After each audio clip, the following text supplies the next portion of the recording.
Hello you absolute legends. If you know anything about Minecraft speedrunning, you'll know that the world's fastest runs can often depend on a fair amount of luck. There are 281 trillion different playable worlds, and obviously, some of them are going to be better than others when it comes to speedruns. But what would an ideal seed actually look like? What would happen if all of these stars aligned and everything you needed was right there for the taking? In this video we are going to theorycraft what a perfect Minecraft speedrun might look like, and what kind of new world record would that produce. In the set seed category, where players find the best seed possible and know exactly what to do well in advance, the world record is 2 minutes and 23 seconds. But trust me, this just isn't realistic when we are talking about the random seed category. In set seed, they use a world that has 12 eyes already placed in the end portal, so they don't even need to collect blaze rods and ender pearls. But the odds of finding such a seed is 1 in a trillion. Besides, even if you happened to randomly stumble upon such a seed, you would never know, and wouldn't even be able to find the Stronghold without an eye of ender in the first place. When considering how fast a random seed speedrun could ever go, you have to assume that people are going to play the same way they play every other seed. Players will always start by collecting iron and resources, traveling to the nether, farming enough blaze rods and ender pearls, and only then will they begin to make their way to the Stronghold. The current fastest completion ever for a random seed is 14 minutes and 36 seconds by Couriway. This is performed using version 1.16, and given that this is the fastest version you can choose to use, this is what we will be covering today. And speaking of Couriway, he will be joining us later in the video to share some extremely interesting anecdotes about how some of these crazy luck factors have played out in legitimate speedruns. So with all of that said, exactly what kind of conditions would produce the quickest speedrun? Let's take a look. Now before we go on, this video is sponsored by Skillshare, and I really do hope you are spending some of your time advancing your skills and talents. If you do want to learn something new, there is no better place than Skillshare. It offers thousands of terrific and easy to follow classes that make the learning process an incredibly easy one. Personally, I am always trying to find ways to be more productive. There are so many amazing gaming achievements happening all the time, and I can never seem to work fast enough to cover them all. So whenever Skillshare comes out with a new course on productivity, I definitely make sure to check it out. I just completed the course Productivity for Creatives by Thomas Frank, and I highly recommend it, as learning to be more efficient with your time is always a good decision. Skillshare Premium is extremely good value at less than $10 a month, and you can even grab a free trial by being one of the first 1,000 legends to click the link in the description.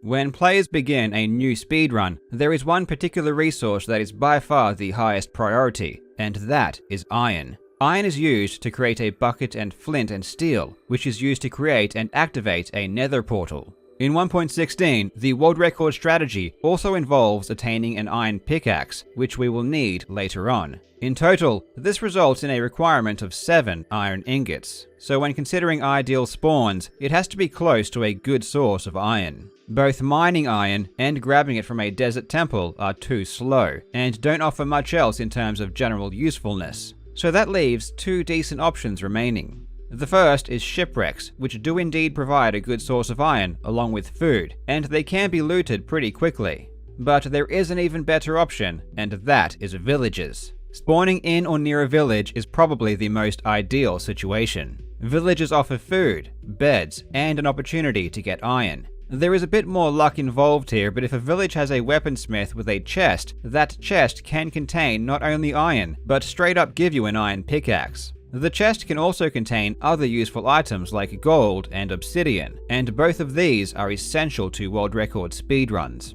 Villages can result in a respectable time for runners to enter the nether by, but if you're lucky enough to get even just one blacksmith structure, it can shave an insane amount of time off of your run in various different segments. The best and by far most unique example of this is a run from a Chinese speedrunner named Plugin L. Plugin L opens his one blacksmith chest to find an unheard of 20 obsidian, which to this day is the most I've ever seen in my 8 years of playing this game, to give some perspective on just how rare that really is. 20 is such an incredible number for speedrunning because it allows Plugin L to create a nether portal whenever he's ready to enter the nether, as opposed to normally having to find lava or a ruined portal for entry. But what use is the other 10 obsidian if he's already in the nether? Why would he need to make another portal? Well, this is a strategy that many speedrunners do nowadays for two main reasons. They don't have to navigate back to their original nether portal and waste time traveling backwards, and there are optimal places in the nether that you can build your second portal to maximize your chances of spawning near, or even in rare cases, in the Stronghold.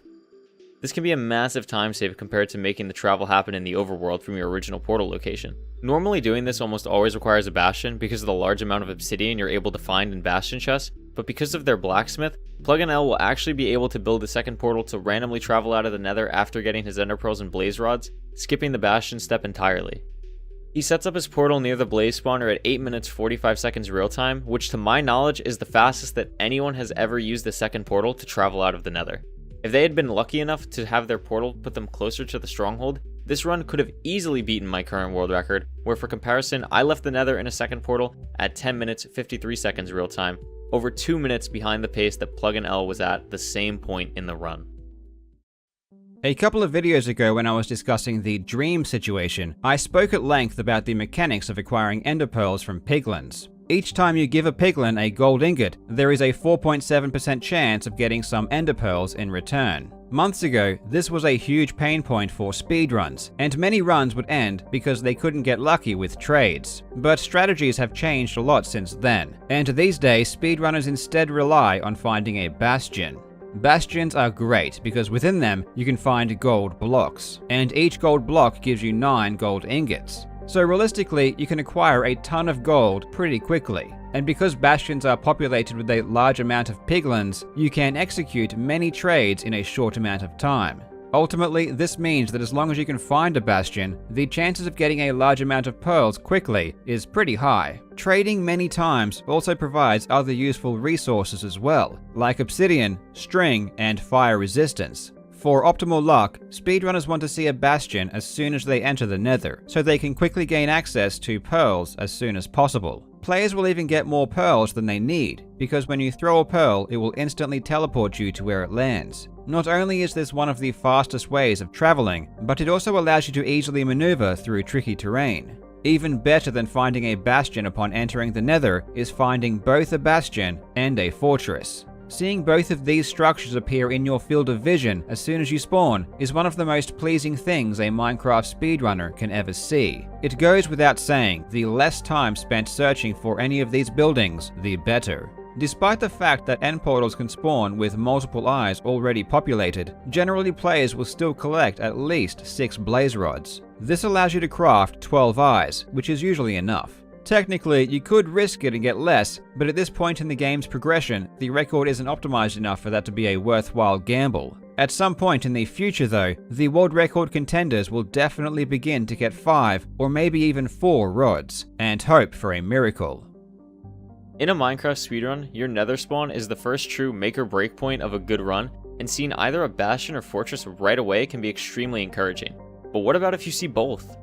This actually has a term in the speedrunning community, and it's called a fastion. You might think it's super rare, but this actually happens for runners more often than you think. Take myself as an example. This was on a run that I had almost 3 weeks ago now, where I entered the nether and immediately saw both a bastion and a fortress right next to my portal.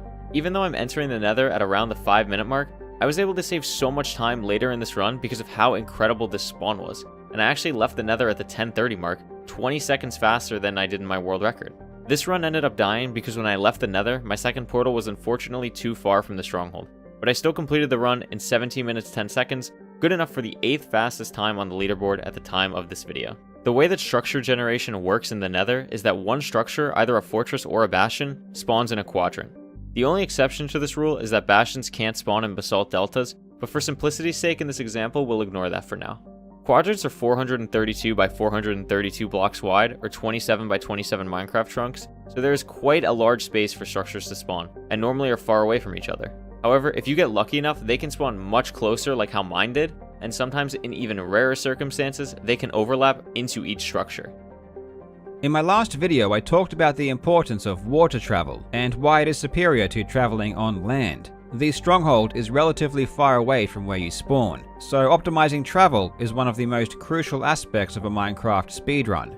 But in version 1.16, everything changed, and the reason for this is the abundance of attainable obsidian in the Nether. Not only can you now get obsidian from piglin trades, but you can also get it in chests located in bastions. So why is obsidian so important? Well, it allows us to create nether portals, and creating a second nether portal will give us a massive advantage. For every 1 block you travel in the nether, this equates to 8 blocks traveled in the overworld. So if you create a second nether portal 100 blocks away from your first portal, you'll appear in the overworld 800 blocks away. In order to re-enter the overworld in the ideal location, players will build their second nether portal approximately 220 meters from origin inside the nether. This will place them between 1700 to 1800 meters from origin in the overworld, and gives them the best chance of appearing near a stronghold. Obviously, the closer to a stronghold we are when we leave the nether, the better, and it's pretty crazy how lucky some players have been.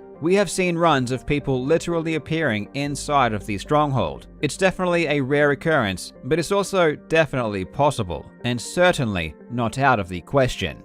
For any Minecraft speedrun utilizing 2 nether portal strategies, the most crucial and nerve-wracking element in my opinion is how far away the stronghold is once you go back to the overworld. It's one of the last deciding factors on if a run is going to be on good pace or not, and if you have to end up traveling far in the overworld, it can derail everything that you've just worked for. But you know what's better than having to worry about any of that? How about just spawning directly into the stronghold?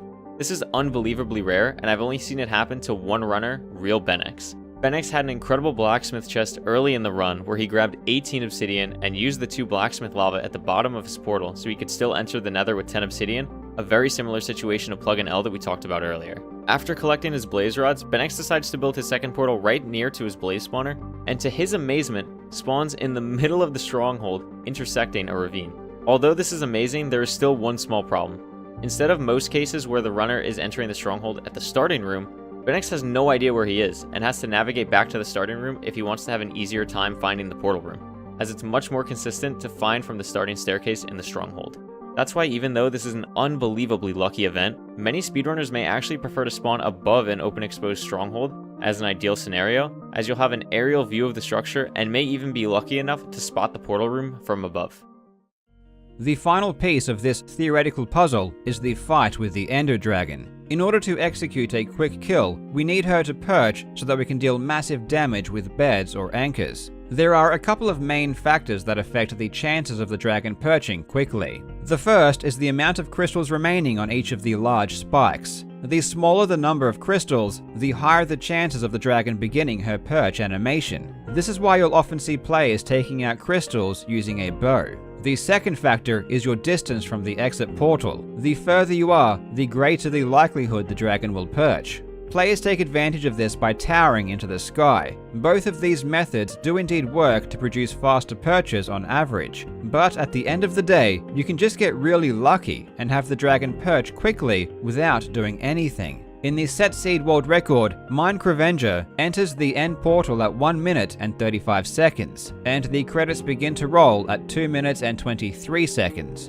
That's an end segment of 48 seconds. That is insanely quick, and much faster than anything seen in the random seed category. But this makes sense when you consider the fact that these runs are only 2 minutes long, and you're almost always getting to the end. So players repeat the end fight many times in order to get a quick kill. Random seed is the polar opposite. Players very rarely reach the end, as they spend most of their time resetting runs that didn't have all of the required ingredients. With only a fraction of the amount of end fights, the resulting luck is of course going to be much less favorable.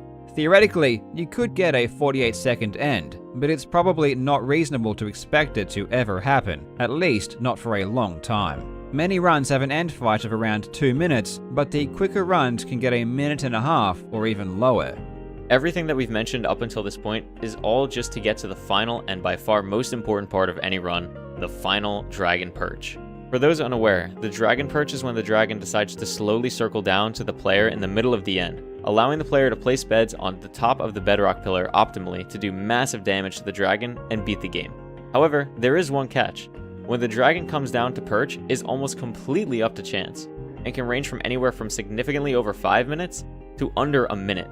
There are of course things you can do to hope that the dragon perches faster. Most notably, what many runners do is stand far away from the bedrock pillar in the middle, which causes the dragon to perch faster. But at the end of the day, even if you're standing in the correct spot and doing everything you're supposed to do, the dragon might just not want to cooperate and can make or break an insane Minecraft speedrun. The best and most recent example of a dragon that does want to cooperate is a 15-minute 16-second run by speedrunner Hamazon, which when verified will be 3rd place on the leaderboard. Hamazon entered the end at 14 minutes 34 seconds real time and was able to complete the game in 15 minutes 31 seconds real time, making his dragon fight one of, if not the fastest, out of the top runs on the leaderboard. Each of these individual ideal segments have been performed in real speedruns, and it truthfully is only a matter of time before someone wins the Minecraft lottery and gets each of them in a single run. Given that the 1.16 version of Minecraft is still relatively new, it is safe to assume that the world record is a long way away from being fully optimized. So the question is, if everything came together, what kind of time could we hope to achieve? Well, if we spawned in a village with either a ruined portal, lava pool, or blacksmith chest nearby, we could reasonably expect to enter the nether in around 2.5 minutes. A really good nether split with currently used strategies is around 5 minutes, so we would be aiming to re-enter the overworld with blaze rods and ender pearls by around 7:30. If we get really lucky with the portal placement and we appear either in or above the stronghold, it would only take us around 30 seconds to a minute to enter the end. If we do enter the end at 8 minutes and 30 seconds, that gives us a full minute and a half to finish the game in under 10 minutes. Speedrunners love a good barrier, and at this point in time, a sub 10-minute run would be the holy grail of random seed Minecraft speedruns. Not every speedrunner is so sure that sub 10 could ever realistically happen, but based on the best segments, it's definitely possible, and I think as time goes on, it will become more and more likely. And of course, you can never rule out new strategies being found, which seems to be a universal truth in speedrunning. What's definitely certain is that the current world record of 14 minutes and 36 seconds held by Couriway won't last forever. There are plenty of top-level runners playing every single day in hopes of claiming their place at the top of the podium. Now, a huge thanks to Couriway for lending his Minecraft expertise. He has an awesome YouTube channel where he posts regular Minecraft content, so definitely go and subscribe over there. As always, thank you so much for watching, you legends. I hope you are having a fantastic day, and I will see you in the next video.